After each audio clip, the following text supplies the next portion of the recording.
चातुर्मास के दौरान योग निद्रा में शयन करने वाले भगवान श्री नारायण भाद्रपद के शुक्ल पक्ष की एकादशी को अपनी करवट बदलते हैं और इसी कारण इस एकादशी का नाम परिवर्तिनी एकादशी पड़ा।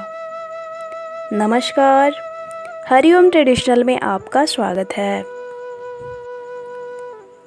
एक समय की बात है, महाराज युधिष्ठिर ने भगवान श्री कृष्ण से पूछा, हे जनार्दन, भाद्रपद के शुक्ल पक्ष में कौन सी एकादशी आती है तथा इसका महात्म्य क्या है तथा इस दिन कौन से विग्रह की पूजा करनी चाहिए। भगवान श्री कृष्ण ने उत्तर देते हुए कहा, हे राजन, भाद्रपद के शुक्ल पक्ष में आने वाली एकादशी को वामन एकादशी या पार्श्व एकादशी के नाम से जाना जाता है। यह एकादशी अत्यंत पुण्य प्रदान करने वाली तथा भौतिक बंधनों से मुक्त करने वाली होने के कारण जयंती एकादशी भी कहलाती है। ये वही दिन है जब चातुर्मास के दौरान योग निद्रा में शयन करते हुए भगवान नारायण करवट बदलते हैं और इस कारण इस एकादशी को परिवर्तिनी एकादशी भी कहा जाता है।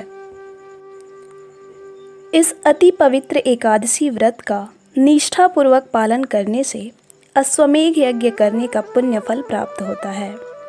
इसलिए इस भौतिक संसार से मुक्ति की कामना रखने वाले मनुष्य को परिवर्तिनी एकादशी या वामन एकादशी व्रत का पालन अवश्य करना चाहिए। भगवान श्री कृष्ण ने आगे कहा, हे राजन, इस एकादशी व्रत का पालन करने वाले व्यक्ति को भगवान श्री हरि के वामन स्वरूप की विशेष आराधना करनी चाहिए। ऐसा करने से उसे समस्त देवी तथा देवताओं की पूजा करने का फल प्राप्त होता है। इस प्रकार परिवर्तिनी या वामन एकादशी व्रत का महात्म्य बताने के पश्चात भगवान श्री कृष्ण ने एकादशी व्रत की कथा कहना प्रारंभ किया। त्रेता युग में बलि नाम का एक दैत्य राजा था। भले ही उसका जन्म असुर कुल में हुआ था, परंतु वह भगवान का परम भक्त था। वह ब्राह्मणों तथा गायों का सम्मान करता था। वह परम धर्मात्मा तथा परम शक्तिशाली भी था। एक बार बलि महाराज ने युद्ध में देवराज इंद्र को पराजित कर दिया तथा स्वर्ग लोक पर अपना आधिपत्य स्थापित कर दिया। सभी देवगण अपने गुरु बृहस्पति के निर्देशन से भगवान श्री हरि के पास आए तथा उनसे प्रार्थना किया कि हे भगवान, इस घोर विपदा से आप हमें मुक्त करें।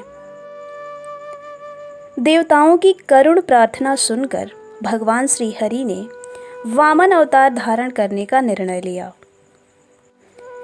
इस प्रकार भगवान श्री हरि वामन स्वरूप यानी बौने ब्राह्मण के रूप में देव माता अदिति तथा कश्यप ऋषि के पुत्र के रूप में प्रकट हुए।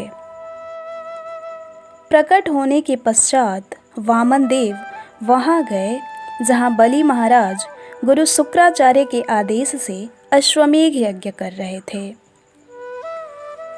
ब्राह्मणों का सम्मान करने वाले दैत्यराज महाराजा बलि ने बटुक ब्राह्मण के रूप में आए भगवान श्री हरि का स्वागत किया तथा उन्हें बैठने के लिए आसन दिया।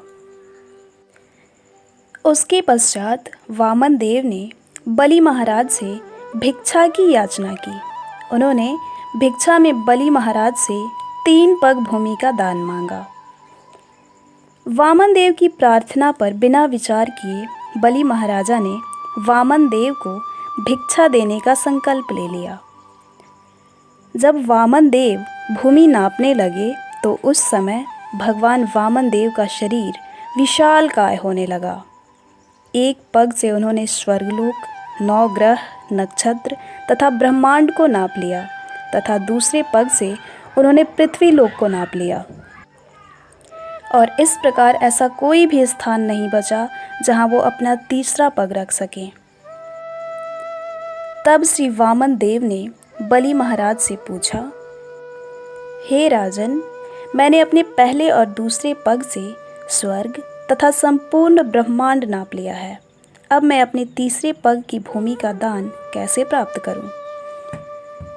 भगवान की बात सुनकर बलि महाराज ने अत्यंत विनम्रता पूर्वक अपना शीश आगे किया और भगवान से प्रार्थना की कि वे अपना तीसरा पग उनके शीश पर रखें। और इस प्रकार वामन देव ने बलि महाराज के शीश पर अपना तीसरा पग रखा। बलि महाराज की विनम्रता से प्रसन्न होकर वामन देव ने उन्हें वरदान दिया कि वे सदैव उनके भवन में निवास करेंगे। और इसके पश्चात बलि महाराज ने परिवर्तिनी एकादशी के दिन अपने महल में वामन देव के विग्रह की स्थापना की और इसीलिए इस एकादशी को वामन एकादशी के नाम से भी जाना जाता है। ये थी भाद्रपद के शुक्ल पक्ष की परिवर्तिनी या वामन एकादशी व्रत की कथा तथा महात्म्य। धन्यवाद।